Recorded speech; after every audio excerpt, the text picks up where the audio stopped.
Hayaan nyo lang silang magnakaw. Hayaan nyo silang magnakaw, hayaan nyo silang mag-addict. Pag pinuna mo, ang tawag doon, destabilization. Ang galing, no? Oh, hayaan nyo lang silang magnakaw. Yung buong pamilya nila, hayaan mo magnakaw, nanay, bayaw, anak. Nakaw lang sila, pinsan. Pag binuko nyo, fake news. Yun lang yun, doon lang maglalaro yung fake news at disturb. O naman, Laila, masyadong bata yan si Sandro para sa'yo. Sumisip-sip ka pa. Ang bata niyan, ha? Bagay, ako rin mahilig sa bata. Joke lang. Bigyan ng driver to si Laila. Baka wala ng driver, wala ng ano eh. Kung ano-ano na pumapasok. Naawa na ako sa Pinklawan, ano. Talagang grabe.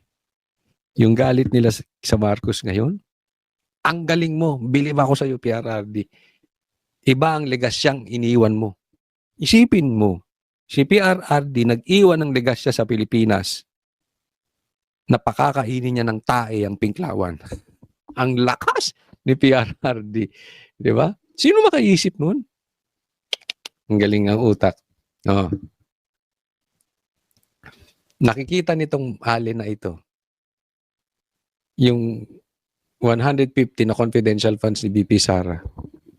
Pero hindi niya nakikita yung nakaw na ginawa nung pinagtatanggol niya. Ayon pa sa kumpirmadong balita, source online ng Ang Balita Ngayon, kahit sino kaya kong arestuhin. Ito ang pahayag ni DILG Secretary Junvic Rimulya matapos ang paglabas ng warrant of arrest laban kay dating ako Bicol Representative Saldico at 17 pang opisyal na sangkot umano sa manumalyang flood control project. Sa harap ng media, iginiit ni Rimulya na hindi niya alintana kung sino pa ang masabit sa iskandalo. Kahit sino ang bigyan ng arrest warrant, kaya kong arestuhin. Wala po akong pinipili dito. The law is law. Kung ano ang kailangang gawin, gagawin ko. Ang arrest warrant ay inilabas sa gitna ng sumabog na revelasyon ni Saldico na nag-uugnay sa Pangulo sa 100 billion insertion sa 2025 budget na mariing itinanggi naman ng palasyo. Sa Senado, dinipensahan ni Senator Ping Lacson at mariing iginiit na walang alam si Marcos Jr. at na misrepresent lamang daw ang Pangulo. Unquote. Hindi naman nakapagpigil ang Vice President Sara Duterte at tila hinamo na si Marcos Jr. At ayon pa sa kanya,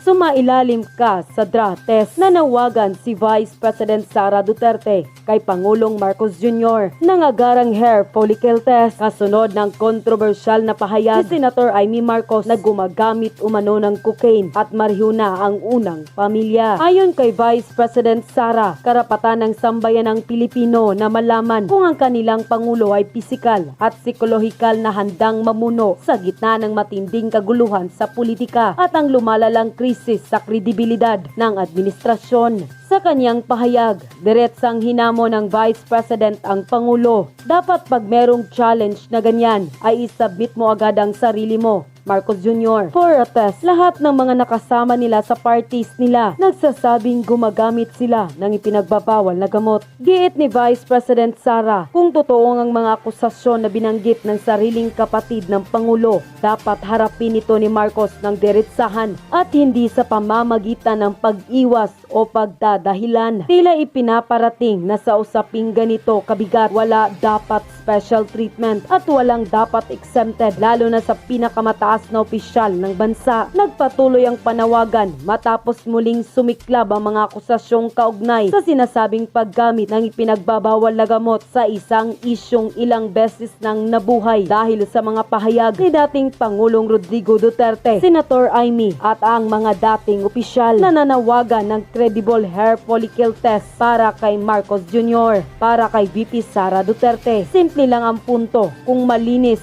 ipakita, kung walang tinatago magpa-test. At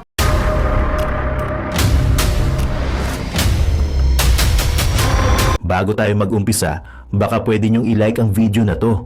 Malaking bagay ang like sa aming mga content creators. Maraming salamat po.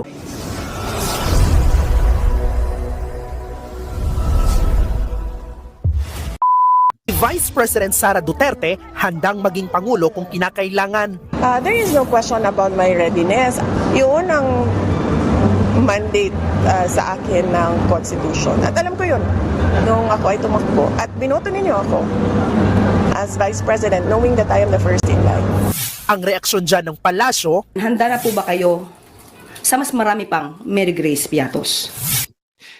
Yun naman talaga sagot ni ito si Claire, no? Ang linaw-linaw, tinanong siya, di ba? Kung sakaling matatanggal ang Pangulo, eh, ikaw ba'y nakaredy? Natural! Nakaredy ang Pangulo. Even before the election, nakalagay sa batas, siya ang papalit. Ang tanga na itong abogado na ito, hindi niya alam yun. Di ba? Alam ka naman sabihin ni Sara, hindi ako ready. Ayaw ko. Eh tanga, ano kapag naging vice president? Eh kaya ka nga binoto ng tao eh. Alam mo kung bakit binoto to si VP Sara as vice president? At bakit di binoto si Bongbong? Binoto si Bongbong ng taong bayan dahil sa Duterte. At ang pangako niya, itutuloy ni Bongbong ang nagawa ng Duterte. At ibabangon ang pangalan ng Marcos. So umasa ang Pilipinong ututo. Yung mga nauto dyan, hindi, joke lang, wag na kayo magagalit. Umasa ang Pilipino na babaguhin ni Bongbong Marcos. Pero just in case, hindi niya nagawa, kaya binoto si VP Sara kasi ang gusto ng taong bayan ay ipapalit si Sara. Yun po ang istorya nun. Kasi yun ang nasa batas. Ba't napunta na naman tayo kay Piatos? Bilyon na ang pinag-uusapan dito. Actually, hindi na nga bilyon, trilyon na ang nawawala sa Pilipinas. Here you are, kay Piatos ka pa rin. Yan yung sinasabi eh. Nung sabi ni Sara, itong mga komunista, itong mga rebelde, itong mga kontra sa Duterte, paiikutin lang yan sa confidential funds, sa China, ganun. Iikot-ikutin nila yan. Eh kasi, magkano lang yung confidential funds? Yung piatos-piatos na yan. Oh. Tapos trilyon, hindi mo nakikita. ayon kay Palace Press Officer Yuse Claire Castro, ang mga ganyang pahayag ni VP Sara ang nagpapahina raw sa kumpiyansa ng publiko sa administrasyon ni Pangulong Bongbong Marcos. Sagutin ko yan. Ang nagpapahina daw sa kumpiyansa ng mga Pilipino sa gobyerno ay yung mga ganitong pahayag. Hindi po. Okay, uulitin ko sa inyo.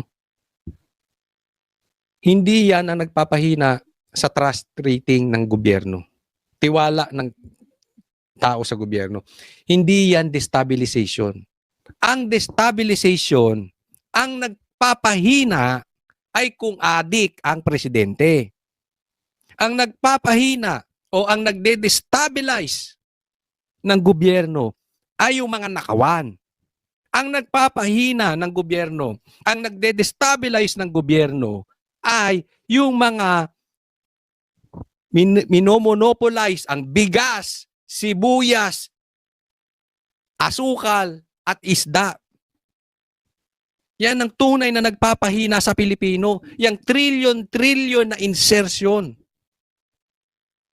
Yang flood control projects, wala po si Mary Grace flood control projects. Yan po ang nagde-destabilize. Kaya ba nagwawala yung tao sa kalsada dahil dun sa 150 million ni BP Sara? Hindi. Dahil yung billion, trillion nawala sa baha. Huwag nga kayong tanga. Maituturing din daw itong destabilisasyon. It is not acceptable for a vice president to anticipate the resignation of the president. Hindi. Nasa batas ba yun? Na hindi mo i-anticipate? Di ba? Eh lahat naman eh. Halimbawa, naaamoy mo. Di ba? Pumasok ka sa restaurant. Naamoy mo yung ulam. Ma-anticipate mo, hoy, steak yung niluluto. Normal yung anticipation. Ang tanga-tanga naman nito. Walang masama doon. Ang masama kung gumagawa sila ng illegal. Presidente na pinagsisigawan nilang bumaba sa pwesto. This is definitely Hindi ko narinig. Narinig ko ba si Sara nagsabing bumaba? Actually, yun nga ang tampo namin kay BP Sara eh.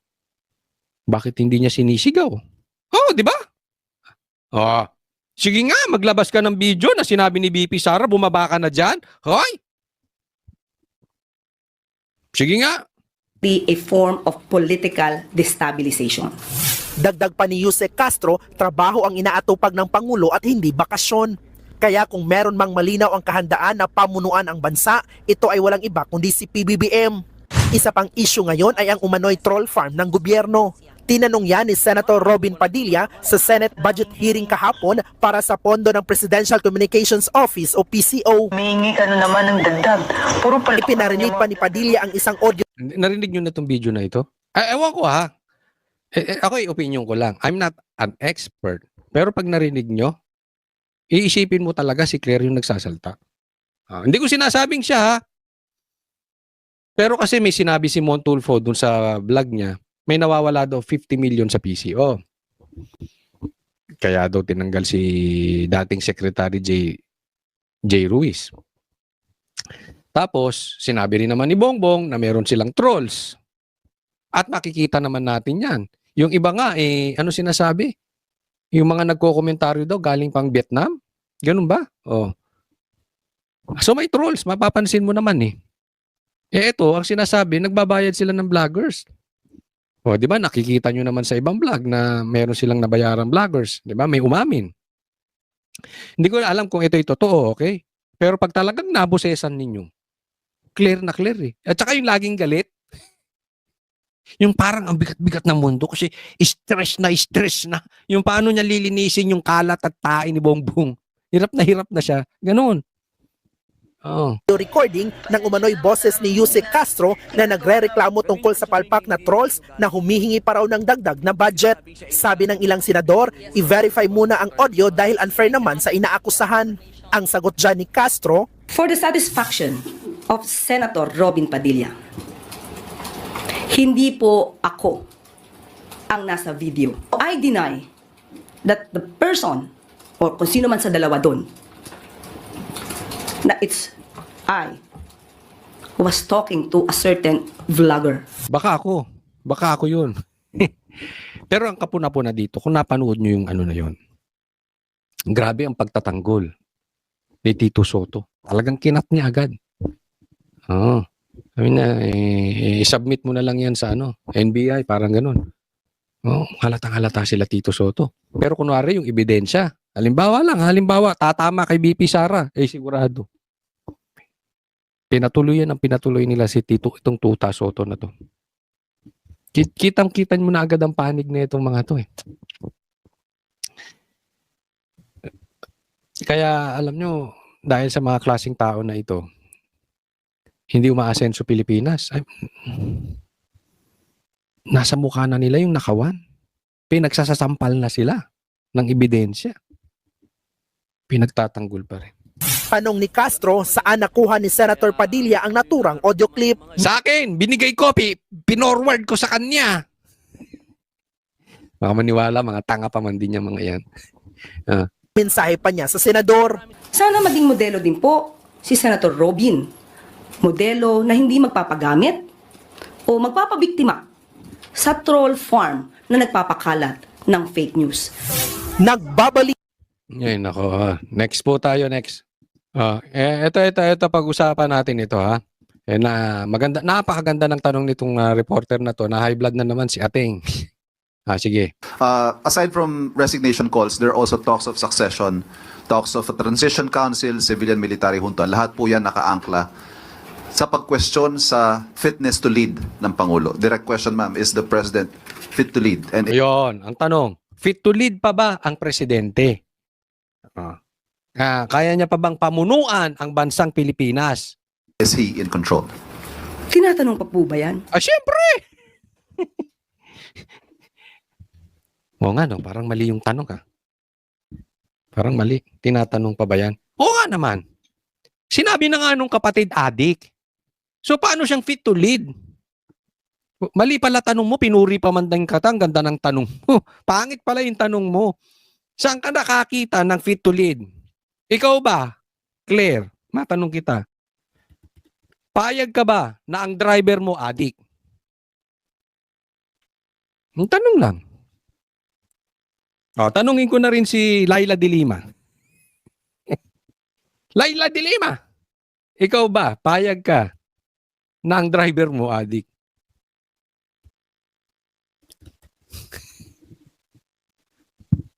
Loko-loko ka na lang.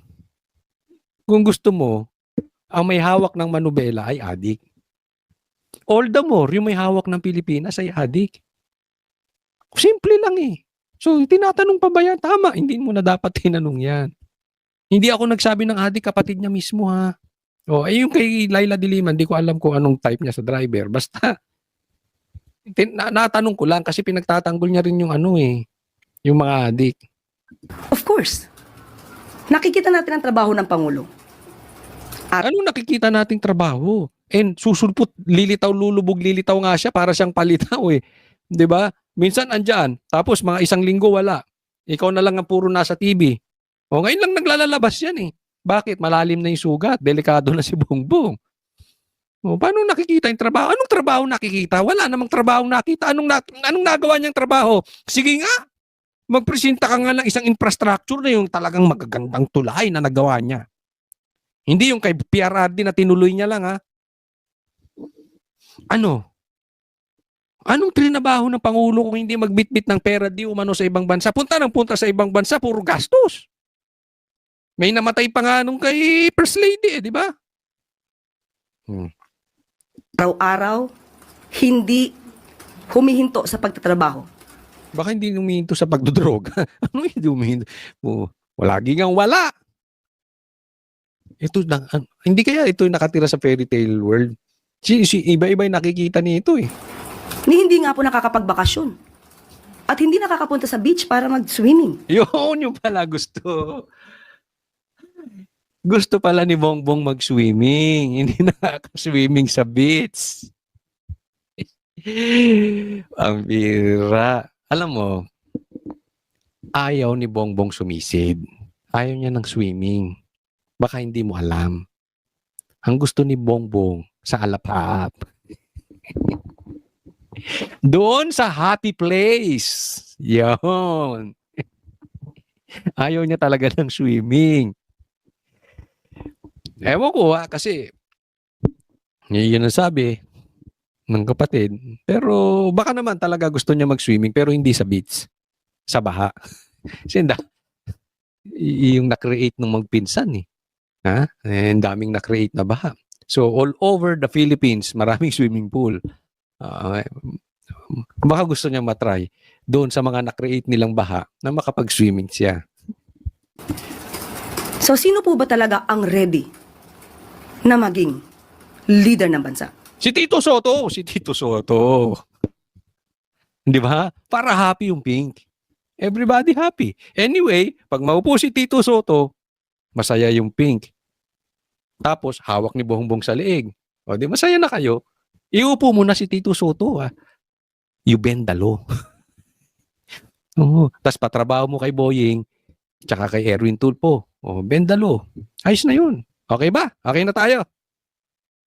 Palit mo na si Tito Soto. Walang iba kundi ang Pangulong Marcos Jr. Thank you very Ate, relax ka lang. Tatanda ka ng mga ganyan. Ilan taon na ba to? Sige, next po tayo. Ito post ni Laila, sabi niya, Laila agrees with Sandro on Saldico's impression. Sandro on Saldico, the impression is disturb. Yun talaga, disturb. So ibig sabihin niya, ang sinasabi lang ni Saldico, ay yung ginagawa niya ay disturb lang. So ganyan lang. Basta binuko mo ang gobyerno, huwag mong papansinin. Hayaan nyo lang silang magnakaw. Hayaan nyo silang magnakaw. Hayaan nyo silang mag-addict. Pag pinuna mo, ang tawag doon, disturb. Destabilization. Ang galing, no? Hayaan nyo lang silang magnakaw. Yung buong pamilya nila, hayaan mo magnakaw, nanay, bayaw, anak. Nakaw lang sila, pinsan. Pag binuko nyo, fake news. Yun lang yun. Doon lang maglalaro yung fake news tsaka disturb. Naman, Laila. Masyadong bata yan si Sandro para sa'yo. Sumisip-sip ka pa. Ang bata niyan, ha? Sabagay, ako rin mahilig sa bata. Joke lang. Bigyan ng driver to si Laila. Baka wala ng driver. Wala ng Kung ano na pumapasok. Naawa na ako sa Pinklawan, Talagang grabe. Yung galit nila sa Marcos ngayon. Ang galing mo. Believe ako sa iyo, PRRD. Iba ang legasyang iniwan mo.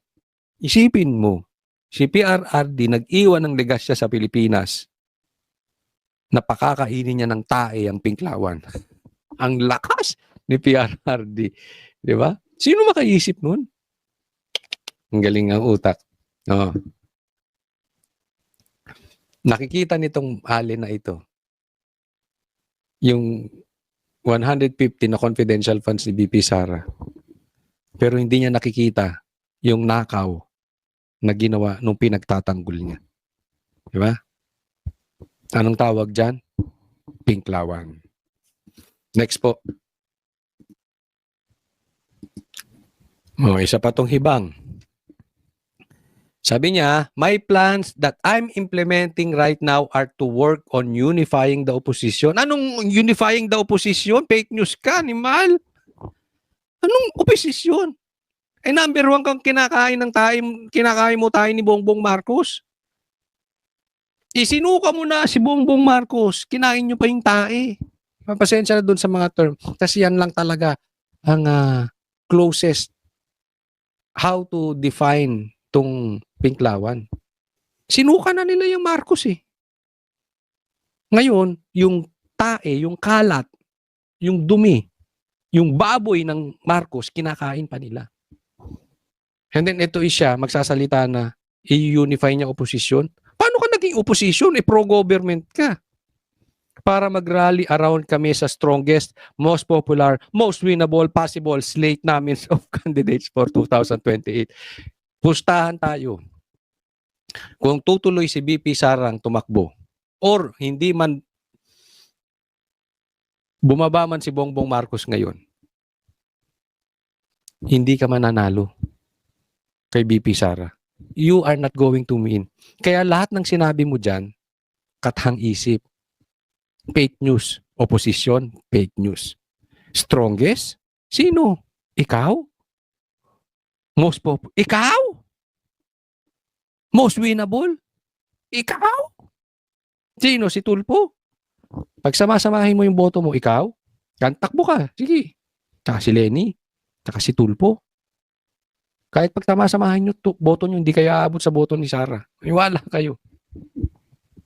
Kasi wala kayong pinanindigan. Ngayong nalulunod ang mga Pilipino. Ngayong nagugutom ang Pilipino. Pinagtatanggol nyo pa yung magnanakaw. Mga supot kayo. Diba? O next po. Kaya naman, ito yung mga huli. Diba? Ang tatapang nitong mga lon. Ngayon, sumusoplak ang nakawan ng gobyerno. Tahimik pa rin sila. Anong kinakana nila? Piyatos pa rin. Tingnan nyo isa-isa yung mukha niya mga yan. Tingnan nyo.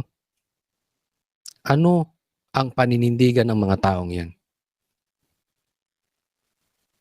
Sasabihin nyo, hindi nila alam yung ginagawang nakawan ngayon?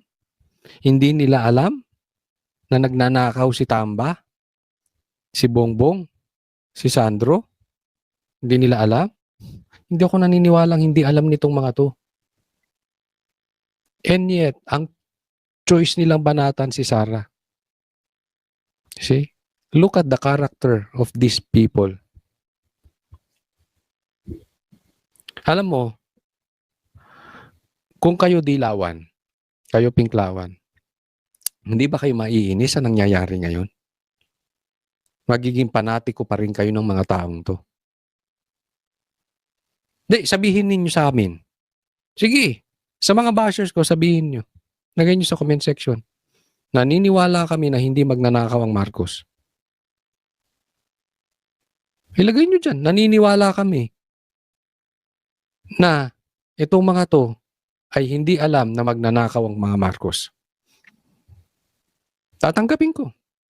Basta galing sa puso nyo, alam nyo talaga na itong mga taong ito ay hindi alam magnanakaw ang Marcos. Pero kung sa puso ninyo, alam ninyo na alam nila na magnanakaw ang Marcos, and yet you support these people, Anong klaseng tao kayo? Anong klaseng tao kayo? Kita naman na natin yung nangyayari, di ba? Hindi ko kayo pipilitin kung sa tingin nyo hindi talaga magnanakaw si Bongbong. Just be honest to yourself. Tatandaan natin, may epekto to sa buong Pilipinas. So, kung pinagtatanggol nyo lang dahil galit kayo sa Duterte, mali kayo doon. Pero kung talagang alam nyo, mabait ang mga Marcos, sige. Boto ulit natin. Si Sandro, gawin pa nating presidente, ha? Sige.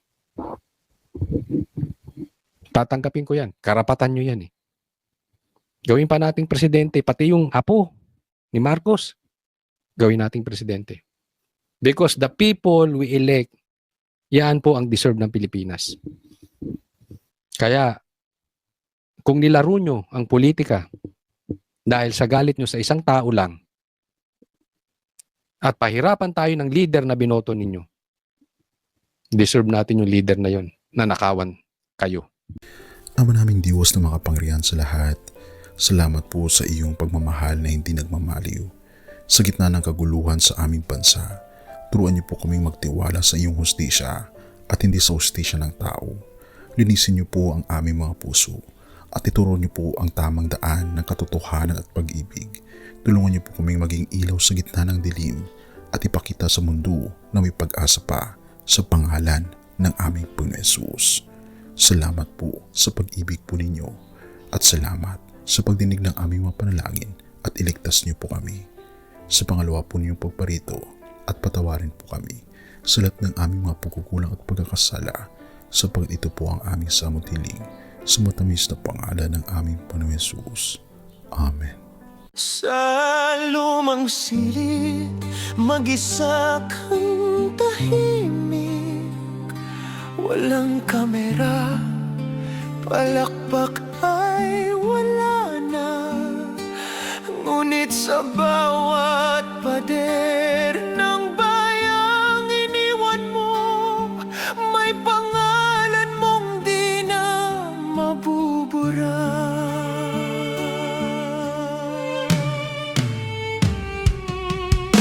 Minsan kang naging balikat ng mahihina, kalaban ng takot, kakampi ng masa. Di mo man laging nasabi ang tama, pinili mong ipaglaban ang madla. Hindi ka sakdal gaya naming lahat, pero tumindi ka ng walang pag-atras.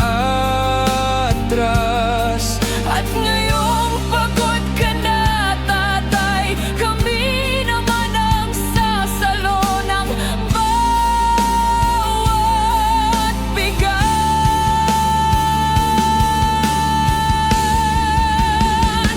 Hanggang sa dulo, ikaw ay mahal. Kahit papagod na ang iyong katawan, tatay, salamat sa iyong paglaban. Ngayon, kami naman hanggang sa dulo. Di ka namin iiwan. Ang kwento mo'y dala ng bayan.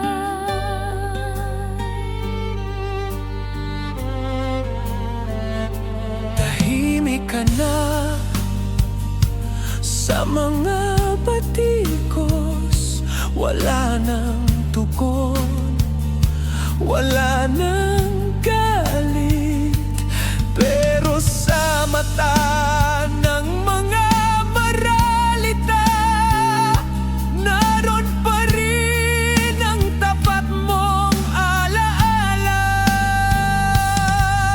Marami mang di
At yun na nga mga kababayan, ano na ang masasabi mo?